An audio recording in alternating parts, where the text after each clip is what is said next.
Okay, we'll go ahead and get started. Thank you everyone for joining us today. My name is Amber Broughton and I am with DCEO's Office of Accountability. And this is our Grant Help Desk monthly rotating training. And this month it is on indirect cost rate. Just wanted to let you know that this presentation is being recorded and it will be sent to everyone that registered later on today. Okay, so within this training, we'll provide a brief overview of indirect costs, including examples. We'll discuss the purpose of electing an indirect cost rate. We will outline the different types of indirect cost rates, how to submit your indirect cost rate, and where to find additional resources. Just want to let you know that we have the chat feature at the bottom of your screen. Please feel free to add any questions that you might have to the chat, and we will do our best to answer them. We should have some time at the end of the presentation. All right, so what is an indirect cost? To explain what an indirect cost rate is, we'll begin by uncovering the distinction between a direct and an indirect cost. Direct costs are directly related to the objective of the grant program. Direct costs are easily identifiable as being directly related to the overall goal of your project. Knowing this, we see that indirect costs are not as easily identifiable as being part of the final cost objective. Indirect costs are related to support activities for the grant program. They can also ease the administrative burden of reporting costs. According to 2 CFR 200.1, indirect costs mean those costs incurred for a common or joint purpose benefiting more than one cost objective and are not readily assignable to the cost objective specifically benefited, without effort disproportionate to the results achieved. Grantees may encounter such indirect cost as the depreciation of buildings or equipment necessary for the grant program.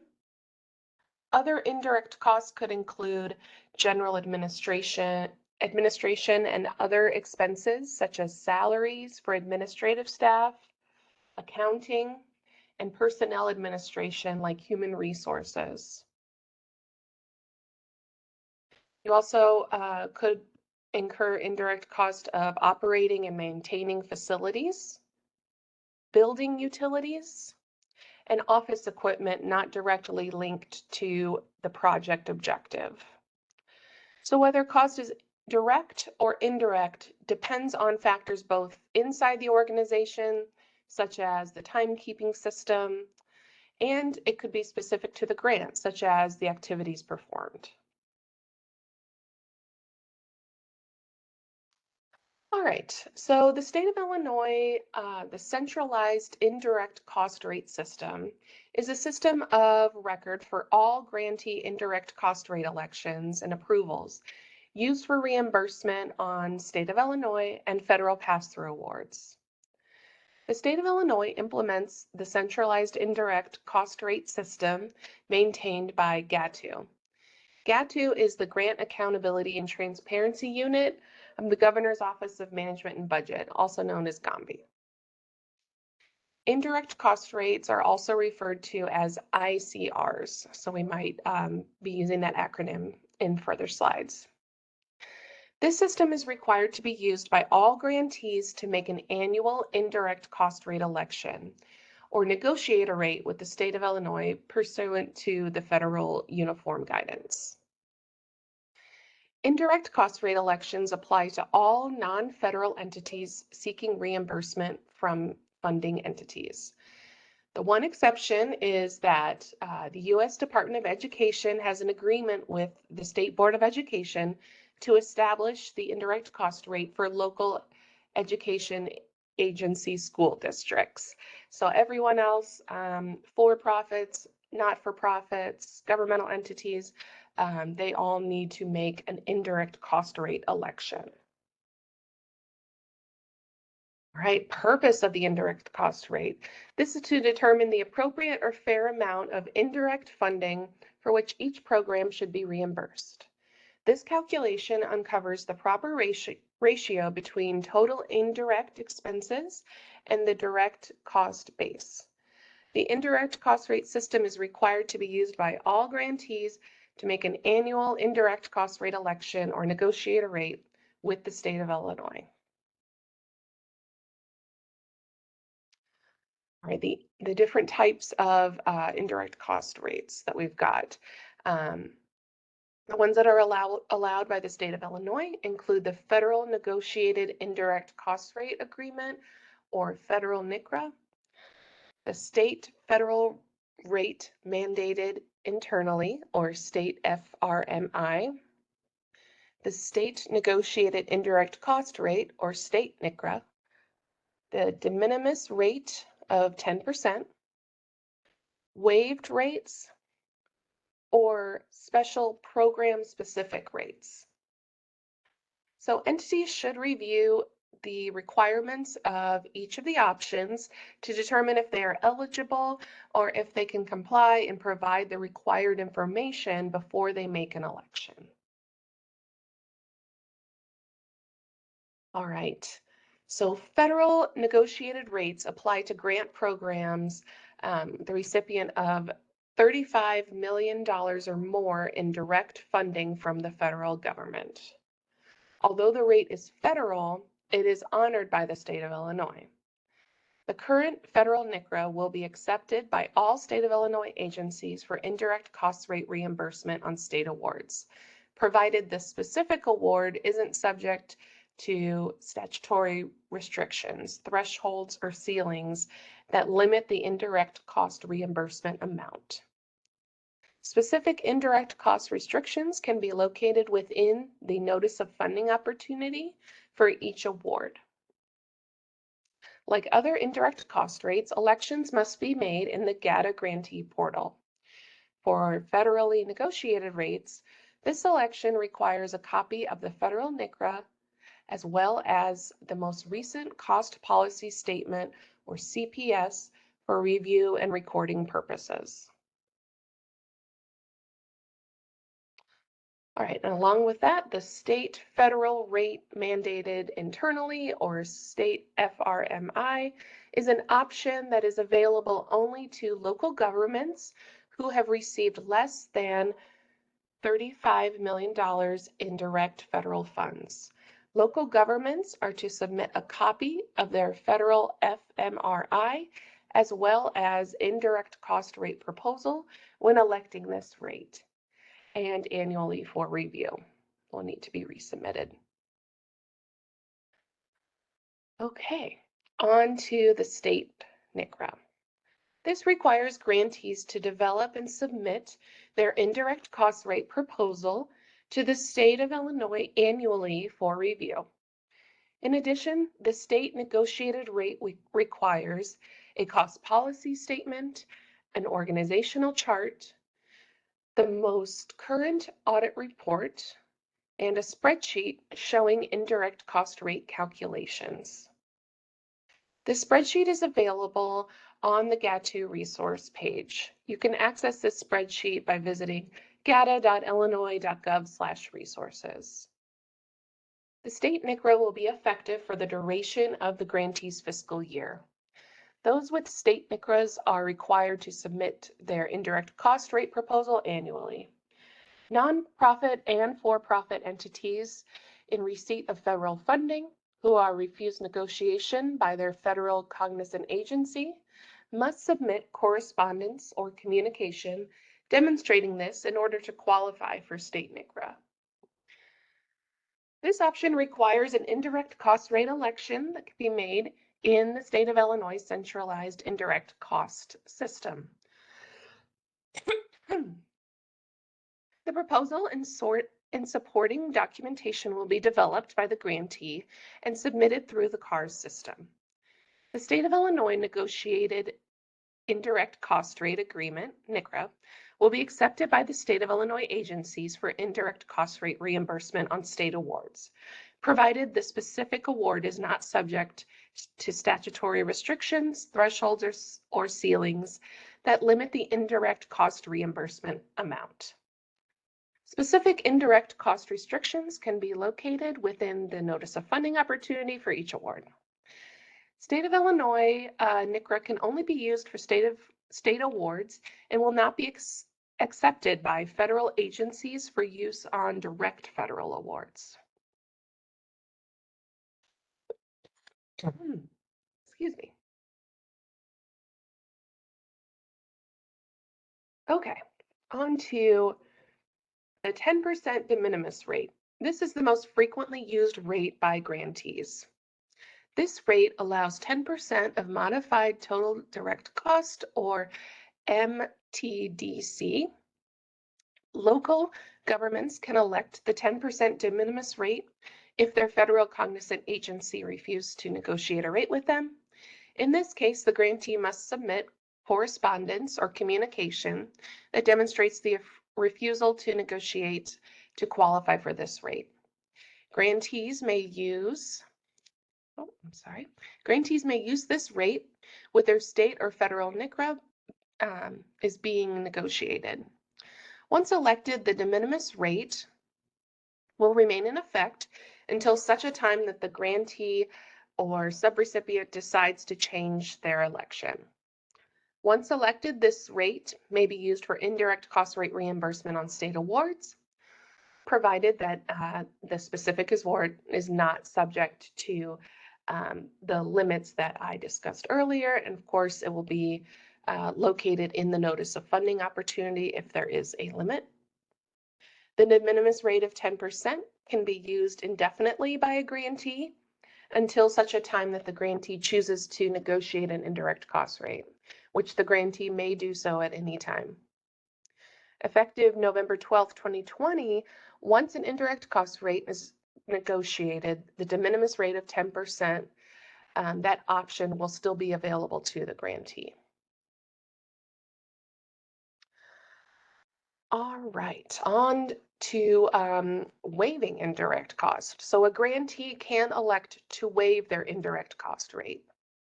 In these cases, grantees may voluntarily decline an indirect cost rate. This communicates that the grantee will not seek reimbursement for any state or federal pass-through awards. If this is chosen, no indirect cost rates can be reimbursed from state grants. Once elected, the waived rate will remain in effect until such time that the grantee decides to change their election. This no rate option certifies to all state of Illinois agencies that the grantee will not seek indirect cost reimbursement from any state of Illinois awards. Grantees that administer programs that are exempt from 2 CFR 200 subpart E cost principles may elect this option. All right. There may be programs with a specific rate that a grantee may elect to use unless they have already negotiated a rate. For example, Small Business Administration allows grantees to use the indirect rate of 24% for Small Business Development Center grants. This rate is exclusive to this program and cannot be used on other federally funded grants.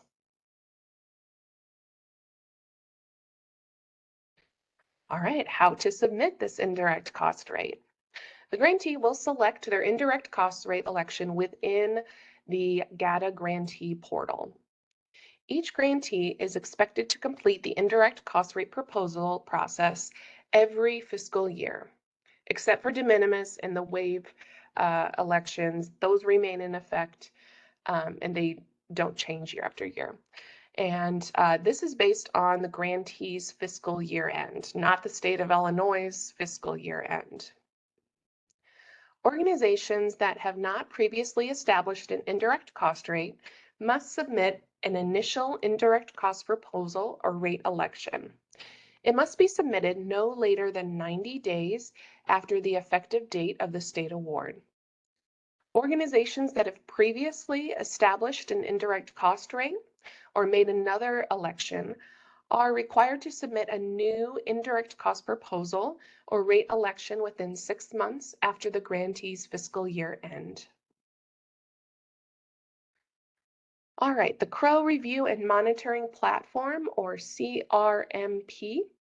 This is utilized by grantees to submit indirect cost rate proposals to the state of Illinois. When a grantee selects either a state negotiated indirect cost rate agreement, or NICRA, election, or the federal rate mandate maintained internally, FRMI, within the GATA grantee portal, an invitation to the CRMP system will be sent to the grantee via email. The invitation will contain instructions on how to log in using OCTA and access the grantee's unique survey in the CRMP portal. This invitation will be sent each year with a unique survey for completion. And we will be providing the links to these manuals if you would like to learn more about this process. All right, so this is just a screenshot of how it might look for you in the GATA Grantee portal when you are ready to select your indirect cost rate. So it has the different options there. You can also click the button to the right that says more info. But like I said, the indirect cost rate manual will be a really important one for you to look at, especially if this is your first time making that indirect cost rate election. All right, a couple of tips if you are navigating this indirect cost rate process. There are grants given by state agencies that don't allow for indirect cost, which should be documented in the Notice of Funding Opportunity. The most common ones are funds being given for capital projects and funded with bond funds. So we do see this quite often with our DCEO grants that indirect costs are not allowable. It just depends on the grant program. Indirect costs are also classified as administrative type costs. Therefore, you need to be aware of any administrative cost limitations on a grant that you receive. The key to indirect cost rates is consistency. Once you select a rate in the system, you must utilize that rate for all grants unless there is a program-specific rate or a program that doesn't allow indirect cost, or you choose to waive indirect reimbursement for a particular grant program. It is recommended that the indirect cost rate election be performed by your organization's fiscal team or by outsourcing the process to a financial organization. This helps to ensure that all costs have been considered and the correct rate is being elected. As with every part of the grant process, it's extremely important to maintain thorough record keeping and accounting for everything involved with this process.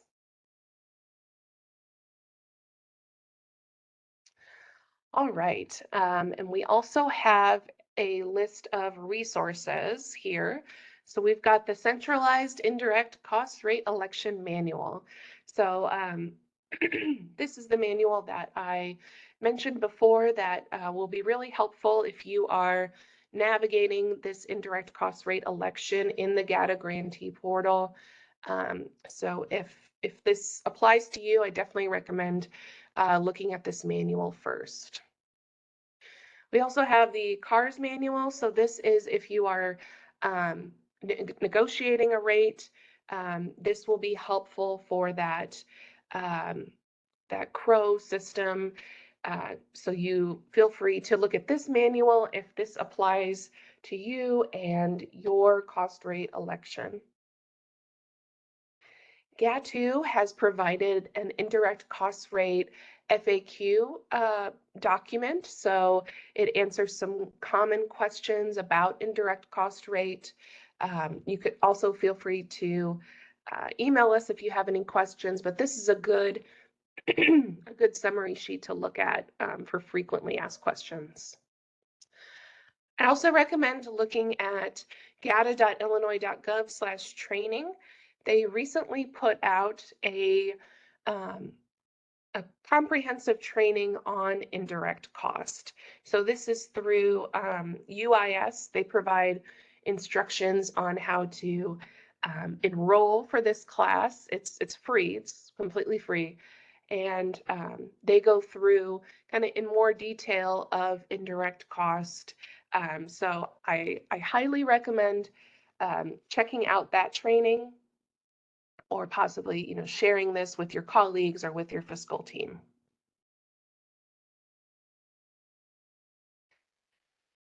If you are brand new to the GATA portal, I recommend checking out the GATA New User Guide.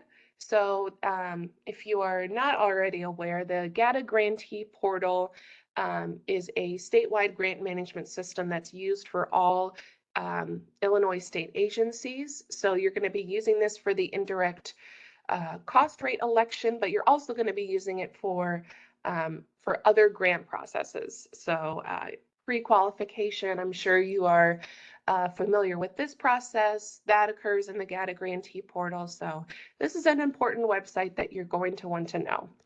So this GATA New User Guide provides step-by-step instructions on registering in the portal. It can be helpful for both new or current portal users. Also recommend checking out GATU's main page at gata.illinois.gov. They are the statewide experts on all things grants and GATA. They have a large amount of information, manuals, and references on several grant subjects.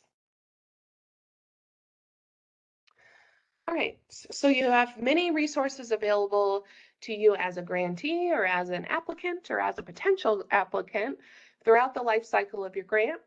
We have the DCEO Grantee Resource Site, and we will put that link in the chat. This resource contains short video tutorials on many grant-related subjects, reference sheets, summary sheets, and manuals. Many of the topics that I've talked about today related to indirect cost. We have a video tutorial on indirect costs that you are welcome to take a look at. We also have information on our upcoming grant trainings. You can sign up for our regular office hours, pre-qualification trainings, or our revolving topic trainings. So you're likely already on this list if you are here today for this training. But if you would like to check out possibly our virtual office hours, we have those every Tuesday from 2 to 3. You're welcome to hop on that WebEx call and ask your questions to our team related to GATA and grants. For grant questions, please contact our DCEO Grant Technical Support Team at ceo.granthelp@illinois.gov. Myself and my colleague Caitlin, we run this virtual help desk, and we can answer questions about these GATA-related topics, help answer questions about your grant. If you have an already established grant with DCEO, you also have your DCEO grant manager that can answer questions as well. So hopefully you feel like you've got those resources available to you. But, of course, let us know if you have any questions along the way about particular grant subjects. So that is what I have for this presentation. I'll go ahead and stop sharing. And we will see if we have any questions.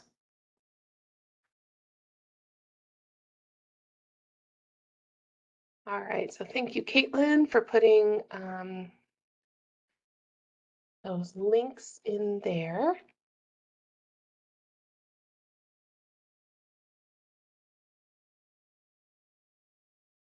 All right, I think we've got all the questions answered. Like I said, if this is a brand new subject to you, I definitely recommend checking out that indirect cost training that GATU has provided. We also have a video tutorial on our DCEO website. So lots of resources to get you started, but please let us know if you have any questions along the way. Thanks for joining us today.